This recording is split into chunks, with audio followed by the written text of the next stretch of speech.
Welcome back everybody, I hope you're having a beautiful day. Once again, we're reading some more Am I the A-hole today. I was going to make a nice guy episode today, but I'm pretty sure I'll do that tomorrow. For some reason, it felt like an Am I the A-hole sort of day today. And plus, there's endless stuff on here. So yeah guys, thank you for joining me once again. I hope you're excited for this. And as always, I hope you have a wonderful time.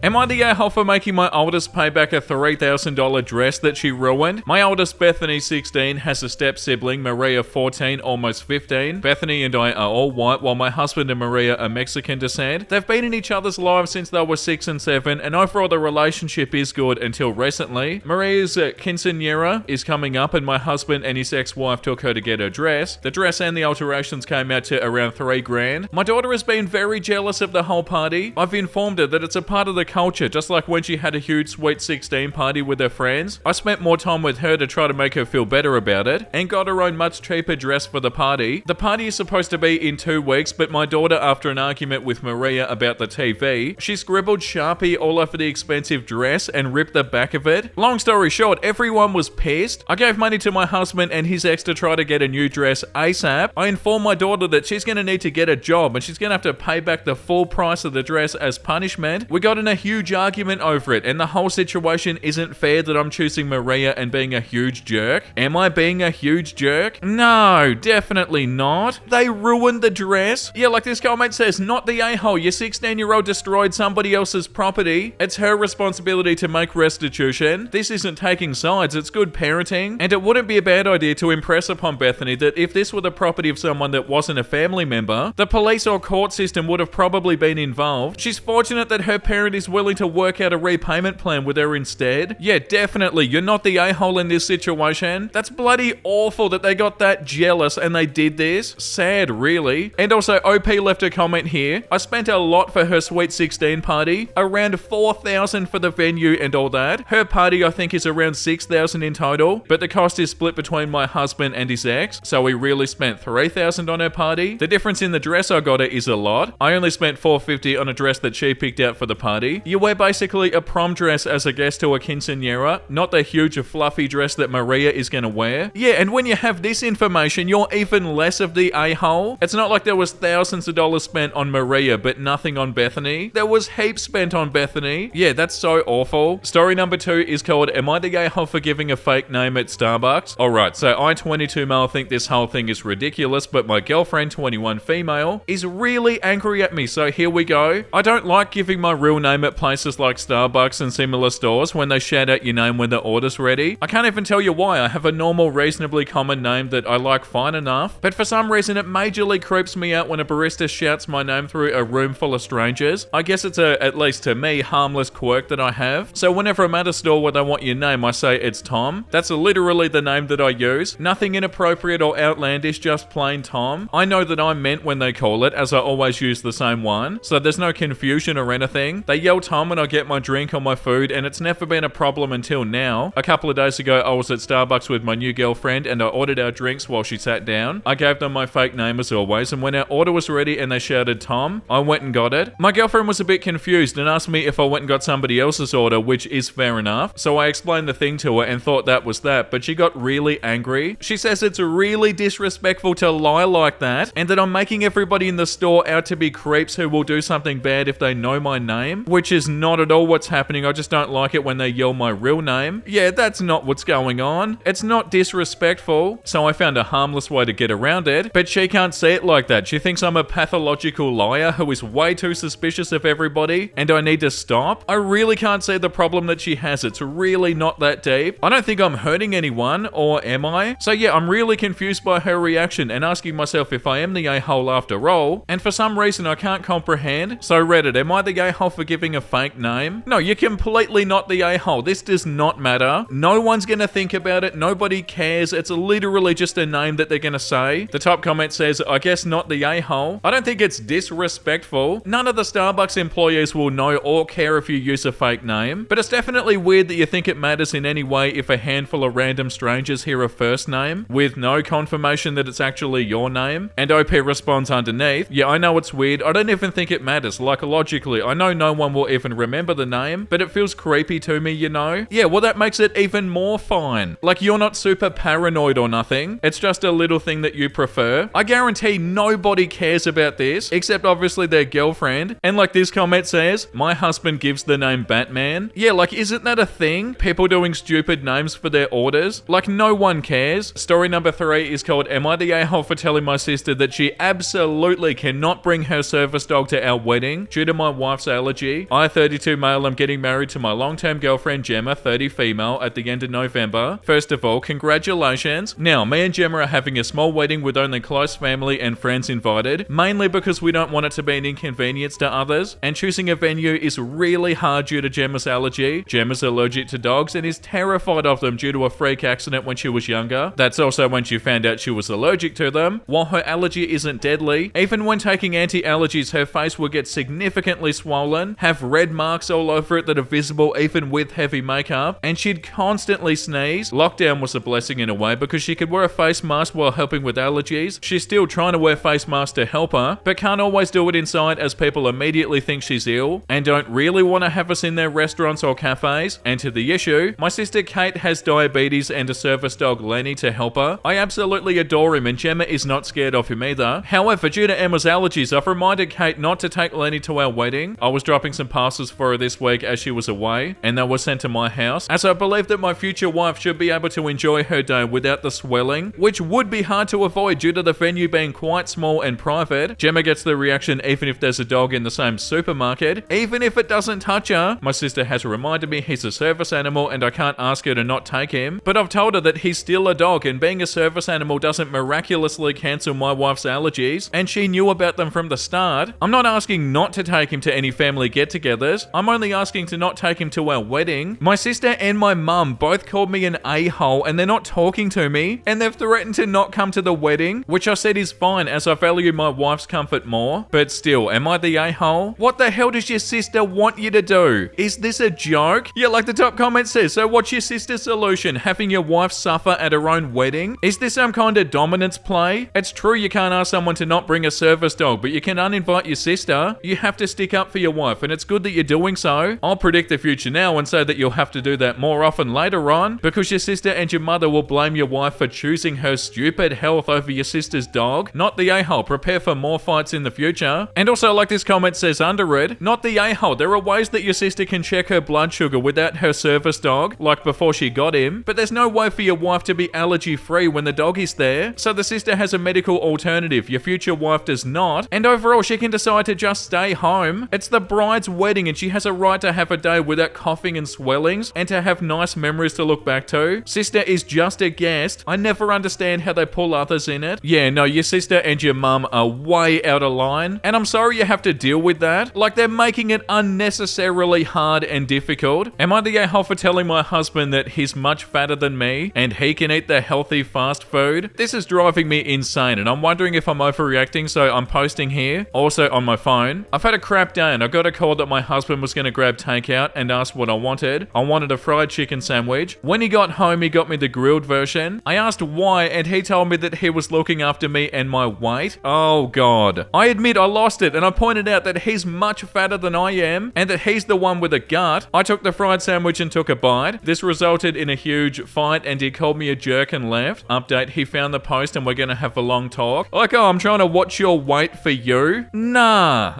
Stay out of other people's weight, dude. Yeah, like this comment says, not the a-hole. He basically called you fat and took it upon himself to make a good choice for you based on that belief that you did not ask him for, and then he gets mad when you point out that he's fatter than you and take the sandwich that you wanted in the first place instead of the one that he bought you. Oh, that's so gross. And also, they obviously don't understand how it even works either. It's not like you're gonna eat one fried chicken sandwich because you didn't eat the grilled version and you're immediately gonna gain heaps of weight and be unhealthy or something. Yes, so unnecessary. And yeah, what? They're allowed to eat it but their partner isn't? What were they trying to achieve with this? Yeah, they're 100% the a-hole in this situation. The next one is called, am I the a-hole for refusing to re-sign a lease weeks before leaving my pregnant sister homeless? I, 23 female, have an Irish twin, 24 female. We've been living together for 2 years. She's a single mum of a toddler. When we first moved in together, the apartment was only in her name and she let me live with her. I was finishing dental assisting school and I couldn't qualify for an apartment on my own. I still paid half the rent and utilities, but after graduating and getting a job, I became an official added roommate to the lease last year. I make a lot of money for my age, so when my sister was struggling to pay her half of the rent, when her job cut her hours significantly, it was a no-brainer to start paying more. I could easily afford all the rent, so covering another 25% is nothing. Plus, I love her and my niece. My sister has no help whatsoever from the father, so I help her as much as I can. He works under the table, so he doesn't get his wages garnished for child support. I've watched her struggle to afford daycare and food for her baby, so I also help her with that. 2 days ago, my sister sits me down and tells me that she has news. She's pregnant. My jaw dropped. I ask who the dad is, and then she starts crying. I didn't expect her to say her deadbeat baby daddy. I was shocked, and she continued on her explanation. She saw a girl commenting under his post, and she went on her page and saw that they'd taken pictures at the same place at the same time. The girl also posted him for his birthday weeks later saying, "Happy birthday to my fiance." She messaged her letting her know that he's a deadbeat and got blocked. Then her baby daddy called her saying that she's a crazy biatch, and that led to them getting a hotel room and they slept with each other, all to prove some point to his fiance that he's not loyal. Oh god. And that she can have him whenever she wants because she sent her proof after they slept together. Oh god, gross. But the fiance stayed with him. As she's telling me this story, I just sit there upset. I started asking her if she went to the doctor and how far along she is. She said she did stop by PP and got a scan. She's 9 weeks. We live in a blue state, so abortion is legal here. I told my sister that I wasn't going to be re-signing the lease unless she got an abortion. She looked at me with so much disgust and started crying harder. She called me an evil biatch and said I'm a horrible person for making her choose between her baby or having housing. I told her that with her hours now, she can't afford even half the rent, let alone the daycare that she splits between me, our dad and aunt, and to understand the position that she's putting me in, since the responsibility is falling on me. She told her family and they're pissed, saying that I'm heartless to even ask her that, and that I shouldn't punish her, and if I should sign at least 6 months so she can get her crap together, since 5 weeks isn't a lot of time. I said no, she's ungrateful for all the help I've done, so I'm out. They're saying I'm an a-hole since when I didn't qualify, she let me live with her, even though I paid half. I can't believe they slept with this person just to prove a point to their fiance that they can have them whenever they want. And didn't they say they told them afterwards? Yeah, she sent her proof after they slept together, but the fiance stayed with him. Like, doing that is so not a flex. Like, that's gross. And yeah, like this comment says, not the a-hole. She gets to choose to sleep with a deadbeat and raise his baby. You get to choose to move out. It seems fair. Your family who thinks she needs to support can jump in at any time and pay her rent. Also this comment, not the a-hole. It's your sister's mess due to her poor decision making. You're not responsible or obligated to keep providing for her. Other family members are more than free to open their homes up to her or subsidize her living costs. You were harsh, but not an a-hole. Yeah, I feel like that bit where they said you're not responsible or obligated to keep providing for her. That's kind of the bottom line, isn't it? Like, you shouldn't be responsible for any of this. The next one is called, am I the a-hole for telling my vegan sister that she can't serve only vegan food at our family reunion? Hey all, I'm genuinely torn about this and I need some clarity. Every year our family has a reunion where different members host. This year it's my younger sister's turn. She's been vegan for about 3 years and is quite passionate about it. We all respect her choices and make sure that there's a good variety of vegan options whenever we have family gatherings. When she announced that she'll be hosting, she also said that the entire menu would be vegan to align with her beliefs and that it's a chance for the family to try something different. Some family members were excited, but others, including many of the older folks, were pretty upset and felt like they were being forced into her lifestyle, even if only for one meal. I spoke to her privately and asked her if she'd be open to including a few non-vegan dishes for those who aren't keen on a full vegan menu. She got quite defensive, saying that it was her chance to showcase veganism and that for one meal everyone can give it a go. I respect her beliefs, but I also do think that forcing an entire family to adopt her choices, even if only for one meal, isn't fair. She's now upset with me for not being supportive and says I'm not respecting her choices. Am I the a-hole? Update. Wow, lots of good thoughts. I thought I'd answer a couple of questions here so they're not lost in the comments. 1, there's no set rota. The hosting goes to whoever wants to host the most. Hasn't hosted before, in this case she wanted to host. Number 2, we've managed to come to a compromise where people can bring their own food, as long as it doesn't contain meat, which I think is fair. For some more context, she works at a well-known UK fast food place, so has no issues handling or preparing or serving meat, although I get that this can be different from home. Yeah, I feel like your sister's right, because they're hosting and it's only for one meal. Like, obviously they should respect everybody else's choices, but the only way that they wouldn't be respecting everybody else's choices is if they tried to make your entire family vegan, but it doesn't sound like they're doing that, and you and your family can eat vegan for one one meal. Yeah, like this comment says, have to go with you, the a-hole. It's one meal and she'll be serving food that everybody can eat, and it's perfectly possible for her to be an amazing host without catering to people's preference for meat dishes. If a friend whose religion forbids pork invites me to their place for breakfast, the fact that there's no bacon with my pancakes isn't them forcing their beliefs onto me. But if I ask them to provide bacon because it's my preference, I'd for sure be disrespecting their beliefs. Am I the a-hole for telling my sister-in-law that she should cancel the baby shower that she was planning for me, and that would prefer not to have one where she doesn't respect my boundaries? My husband and I are expecting our first baby in a few months, and my sister-in-law offered to throw us a baby shower. I was really in love with the idea, and I accepted, and then my mother-in-law got involved. But my sister-in-law disrespected the one clear boundary regarding the baby shower that I had, and she refuses to let it go despite being told by not only me, but mother-in-law and my husband as well. She insisted that my half-sibling should be invited, as well as finding bio family from both sides and inviting them. This is an absolutely never thing for me. I did not invite them to my wedding, and I have not seen or spoken to them in several years, but she's going extremely hard on the but family argument. Background, I'm an affair baby. My father cheated on his wife and I was the result. His wife kicked him to the curb and he and my mother stayed together. I was born and they did not care of me. And when I was 3, I was removed from their care by CPS. None of my biological family wanted me. My mother's family were supposedly good Christians who couldn't stand the thought of an illegitimate affair baby. And my father's family were not in the position to take care of such a young child. My father's ex-wife ended up taking me. I'm not sure why. The fact she was paid to take care of me was possibly the reason. What I do know is that I was not loved. My half-siblings ranged from 11 to 17 at the time and they all hated me. It was made so clear to me from a young age that I was never to call her mum and I was never to call them my brothers and sisters. My father's family was still in their lives and they knew how I was treated, and they wouldn't even report it to my caseworker. I mentioned it once or twice, but I think that she found it easier to dismiss a kid's words. My childhood was miserable and I was seen as a burden and as someone who should have never been born. My half-siblings continued visiting their mum as adults, and they all made it just as clear that they couldn't stand me and were disgusted by my presence. I just left when I was 16 and nobody ever reported me missing or came looking for me. My sister-in-law knows my background and she knows that I would never want them in my life again. But push she continues to do, and I spoke to my mother-in-law and she tried to take over, but sister-in-law insisted that she had offered first. When she brought it up again, I told her to cancel the shower and I'd rather have no shower than one thrown by her when she can't respect my boundaries. Mother-in-law stepped in and is now hosting one, but sister-in-law is pissed because she had to spend a while planning and had paid for some stuff already. Mother-in-law said she'd give her the money back, but sister-in-law said I was in the wrong and that I should appreciate her for wanting to give me back my family. I told her I had no family until I met them, and she needs to accept that my blood relatives do not want me and I do not want them. I know she keeps telling my husband how wrong I was and he keeps defending me, but I feel bad about the tension now. Am I the a-hole? No, absolutely not. This tension is not your fault. And like the top comment says, I mean, you already know the answer, right? Not the a-hole. The arrogance of your sister-in-law though. Imagine being that full of your own self-importance to directly go against your wishes because you think you know better. Yeah, 1,000,000%. You're completely in the right and they are so out of line. And yeah, that's enough for today. Let's read something wholesome. I love this subreddit, but that's enough. Me gaming. Girlfriend learning the game so that she can spend more time with me. A few moments later, my girlfriend gaming. Me watching her to be sure that she didn't miss anything. Oh, that's so beautiful. I care about your interests and I want to spend more time with you. That's so nice. Please, can you write a silly joke on the pizza? My 6-year-old loves jokes and is feeling unwell. What is a dog's favorite pizza? Pepperoni. It is critical that we give him a raise immediately. Yeah, please. It probably made their day just a little bit better, and that's so beautiful. What do you genuinely not understand? How I get taller and more handsome every time my grandma sees me?